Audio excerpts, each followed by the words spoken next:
السلام علیکم ناظرین، امید ہے آپ خیریت سے ہوں گے۔ آج ہم ایک ایسے موضوع پر بات کریں گے جو شاید فوری طور پر نظر نہ آئے، لیکن جس کے اثرات کسی ایٹمی دھماکے سے کم نہیں ہوں گے۔ موضوع ہے جنگ بندی کے تناظر میں غلط معلومات کا پھیلاؤ۔ جیسا کہ آپ جانتے ہیں، بین الاقوامی سطح پر امریکہ اور ایران کے درمیان کشیدگی میں کمی کا اعلان ہوا ہے، جسے عارضی طور پر یا مستقل بنیادوں پر سیز فائر یا جنگ بندی کا نام دیا جا رہا ہے۔ ایک عام انسان کی سوچ یہ ہے کہ اب خیر ہے، لڑائی رک گئی ہے، گولہ بارود تھم گیا ہے، لیکن حقیقت پسندی سے دیکھا جائے تو معلومات کی جنگ کبھی نہیں رکی۔ در حقیقت جب میدان جنگ میں بندوقیں خاموش ہوتی ہیں تو social media, what's app, university اور خبروں کی ویب سائٹ پر ایک نئی اور زیادہ خطرناک لڑائی شروع ہو جاتی ہے۔ اس لڑائی کا نام ڈس انفارمیشن ہے، یعنی غلط معلومات کا دانستہ پھیلاؤ۔ اس لیکچر میں ہم صرف 3 سادہ لیکن انتہائی اہم سوالات کے جوابات ڈھونڈنے کی کوشش کریں گے۔ پہلا، یہ جھوٹ کون پھیلا رہا ہے، کیوں اور کیوں؟ دوسرا، اس بار جھوٹ کی شکل کیسی ہوگی؟ اور تیسرا، ہم بحیثیت باشعور شہری خود کو اس فریب سے کیسے بچا سکتے ہیں؟ میں آپ سے گزارش کروں گا کہ اسکرپٹ کو صرف سنیے نہیں بلکہ غور سے سمجھیے، کیونکہ اگلے چند ہفتوں میں آپ کا ذہن اس کا شکار ہونے والا ہے۔ تاریخ میں جب بھی 2 بڑی طاقتوں کے درمیان عارضی سکون آیا، تیسرے فریق یا اندرونی عناصر نے افواہوں کے ذریعے اسے سبوتاژ کرنے کی کوشش کی۔ ایران اور امریکہ کا معاملہ بہت پیچیدہ ہے۔ یہاں مذہب، تیل کی سیاست، جوہری پروگرام اور علاقائی بالادستی جیسے عوامل ایک ساتھ جڑے ہوئے ہیں۔ جب جنگ بندی ہوتی ہے تو ایک عجیب خلا پیدا ہوتا ہے۔ عام لوگ سوال کرتے ہیں کہ اب آگے کیا ہوگا؟ کیا یہ امن معاہدہ یا محض عارضی یا محض تیاری کا وقت؟ کون جیتا اور کون ہارا؟ اسی خلا میں ڈس انفارمیشن داخل ہوتی ہے۔ اس کا مقصد کیا ہے؟ پہلا، افکار عامہ کو الجھانا تاکہ کسی بھی فریق کے لیے معاہدے پر عمل کرنا سیاسی طور پر مشکل ہو جائے۔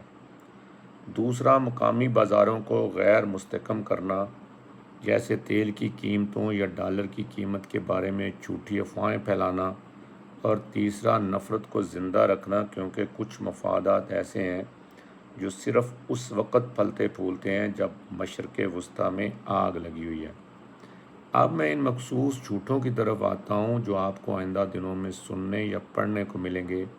میں انہیں 3 اقسام میں تقسیم کرتا ہوں۔ پہلی قسم ہے غداری اور مکمل ہتھیار ڈالنے کا بیانیہ۔ یہ بیانیہ دونوں طرف سے پھیلایا جائے گا۔ ایران میں یہ افواہ پھیل سکتی ہے کہ حکومت نے خاموشی سے امریکہ کے سامنے گھٹنے ٹیک دیے، کہ جوہری پروگرام خفیہ طور پر ختم کر دیا گیا، کہ ہمارے اثاثے منجمد کر دیے گئے۔ اس بیانیے کا مقصد ایرانی عوام میں مایوسی اور حکومت مخالف جذبات کو ہوا دینا ہے۔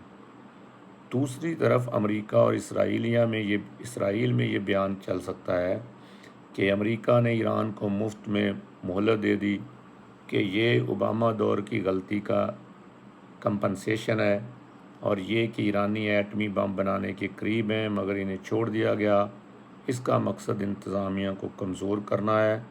یاد رکھیں، جنگ بندی میں کوئی بھی فریق 100% نہیں جیت سکتا۔ یہ مذاکرات کا کھیل ہے، مگر ڈس انفارمیشن کا کھیل یہ ہے کہ وہ اسے ایک فریق کی مکمل شکست کے طور پر پیش کرے تاکہ فریقین کو شرمندگی کا سامنا کرنا پڑے۔ دوسری قسم ہے خفیہ شکوں کا کھیل۔ آپ کو بہت سے ویڈیوز اور پوسٹ نظر آئیں گی جن میں کہا جائے گا کہ جنگ بندی میں ایک خفیہ شک ہے کہ ایران 48 گھنٹوں میں یروشلم پر حملہ کر دے گا، یا یہ کہ امریکہ نے خاموشی سے ایران میں فوج بھیجنے کی اجازت لے لی ہے۔ یہ سب جعلی دستاویزات یا گمنام انٹیلیجنس ذرائع کے حوالے سے خبریں پھیلائی جاتی ہیں۔ اس قسم کی خبریں آپ کی سوچ کو مفلوج کرنے کے لیے ہوتی ہیں۔ اور تیسری قسم ہے جعلی اموات اور حملے۔ یہ سب سے خطرناک اور جذباتی ہتھیار ہے۔ کسی پرانے وقت کی ویڈیو نکال کر کہا جائے گا کہ جنگ بندی کے فوراً بعد امریکی بحری جہاز ڈوب گیا ہے، یا یہ کہ فلاں ایرانی جنرل جو مر چکے تھے وہ زندہ واپس آ گئے ہیں، یا مقامی سطح پر خاص طور پر پاکستان میں یہ افواہ پھیلے گی کہ ایرانی سرحد پر فوج جمع ہو رہی ہے کیونکہ یہ جنگ بندی ٹوٹ گئی ہے۔ اس کا مقصد صرف اور صرف خوف پیدا کرنا ہے۔ جب انسان خوف میں مبتلا ہوتا ہے تو وہ سوچنا بند کر دیتا ہے اور شیئر کرنا شروع کر دیتا ہے۔ اب سوال یہ ہے کہ ہم اس سے کیسے بچیں۔ میں آپ کو بصری دھوکہ نہیں دے سکتا، لیکن میں آپ کو ذہنی ویکسین دے رہا ہوں۔ چند اصول ذہن میں رکھیں۔ پہلا اصول، جب بھی کوئی سنسنی خیز خبر سنیں کلک نہ کریں۔ جب بھی امریکہ اور ایران کے بارے میں کوئی چونکا دینے والی ہیڈ لائن دیکھیں، خاص طور پر اگر وہ اردو میں لکھی ہو اور اس میں بہت زیادہ جذباتی الفاظ استعمال ہوئے ہوں جیسے خوفناک، آخری لمحے یا بڑی غداری، تو فوراً یقین نہ کریں۔ 5 سیکنڈ رکیں۔ یہ 5 سیکنڈ آپ کو ڈس انفارمیشن سے بچا سکتے ہیں۔ دوسرا اصول، ماخذ کا پیچھا کریں۔ یہ خبر کس نے پھیلائی؟ کیا یہ رائٹرز ہے، ایسوسی ایٹڈ پریس ہے، BBC ہے، یا کوئی اور گمنام ٹویٹر اکاؤنٹ جس کا نام دی ریل انٹل ہے؟ اگر ماخذ کا نام نہیں بتایا گیا یا صرف ذرائع لکھا ہے تو اس خبر کی حیثیت ایک واٹس ایپ میسیج سے زیادہ نہیں۔ تیسرا اصول، تاریخ اور سیاق و اسباق چیک کریں۔ کیا ویڈیو پرانی ہے؟ کیا تصویر کسی اور جنگ کی ہے؟ اگر یوکرین یا شام کی پرانی فوٹیج کو ایران امریکہ جنگ کا بتا کر پیش کیا جا رہا ہے تو یہ ڈس انفارمیشن ہے۔ بدقسمتی سے اس چیز کی تصدیق کے لیے آپ کو تھوڑی محنت کرنا پڑتی ہے۔